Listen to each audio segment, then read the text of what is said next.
Okay, where are we at so far?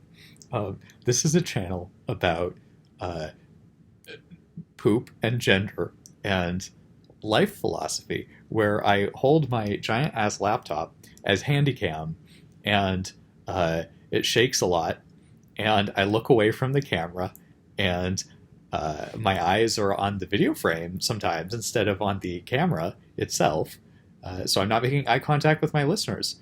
And there's autofocus, like contrast adjustment, where the laptop will like black out my face because it's trying to cope with the light from the window.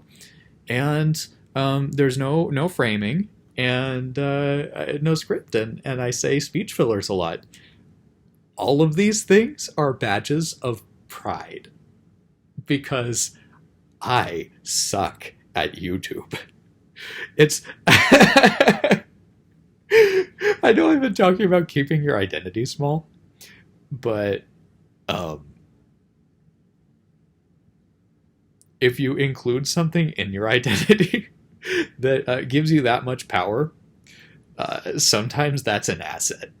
You know, I like to say balance is best because sets of opposing statements are usually true. Like, take two things that seem to be opposite philosophies, and you can argue compellingly for the truth of both. And so, I think the highest form of like personal, moral, and intellectual evolution is to be able to embrace that and to kind of reconcile and seek the way they fit together, even before you know how they can possibly fit together.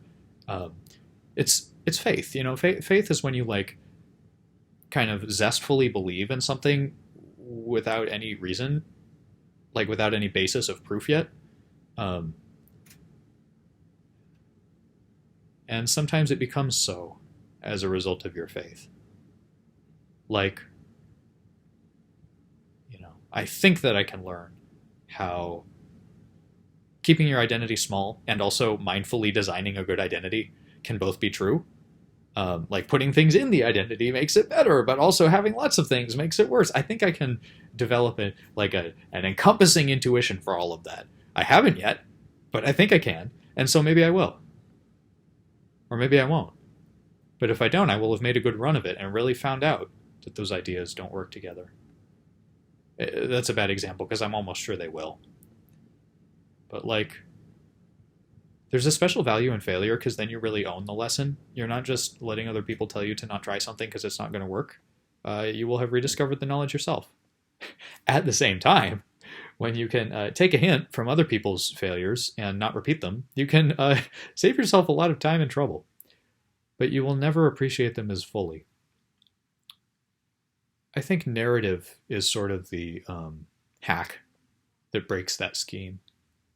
With narrative, you can become another person. You can like quickly live another person's life by empathizing with them and identifying with the protagonist, right? Or whoever.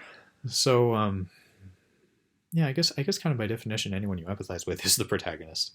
That's what a protagonist is, right? I mean, no, like literary theory nerds are gonna, and I say nerds lovingly, are gonna probably pick that apart. Maybe I should leave comments on, but I mean, it like in the viewer's heart, the character they get attached to, the character they wish the script would be about. That's what I think we tend to call a protagonist. Um, why was I saying any of that? What was I saying? Protagonists, scripts, keeping identity small, paradoxes, embracing paradox. Oh yeah, there's this writer and researcher I think named Keegan who writes about Keegan stages, which are stages of moral development, where like level one you got nothing, you're like a rock or something, you're completely driven by impulse. Level two, um, you're like asking, how can I stuff more food in my face? I actually don't know levels one and two because the book I read did not address them. It was a Keegan book. Weird, right? But level three, let's see, I'm probably going to butcher this. I'm going to see if I can remember it correctly. Level three is like, how can I be a good worker bee? How can I be a good like follower of my religion? Like, show me how to conform to this tribe and let me have these feelings of togetherness and let me defend the tribe from outsiders and heretics, right?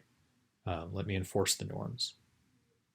Level 4 is like, hey, I'm going to be a critical, thinker, a conscientious objector, like a rebel soul. I'm going to think for myself. I'm going to write my own religion. I'm going to write my own morals. I'm going to found my own tribe, and I will sort of lead the charge there and not just do what I'm brought up to do. And then level 5 is like, what if we get beyond tribes? How can opposing sets of dogmas both be valid? How can we stop having dogmas, right? So what I was saying a minute ago, that the highest level of personal development is to be able to reconcile ostensibly incompatible ideas. That's ripped straight out of Kegan. Is it ripped? Is it influenced? Is it inspired? Is it coincidentally the same because great minds think alike, and we will tend to rediscover the same ideas if we are discovering the truth, right? I don't know. I don't think it matters. This is my gift to you. The idea now orbits the solar system that is your brain. Video over.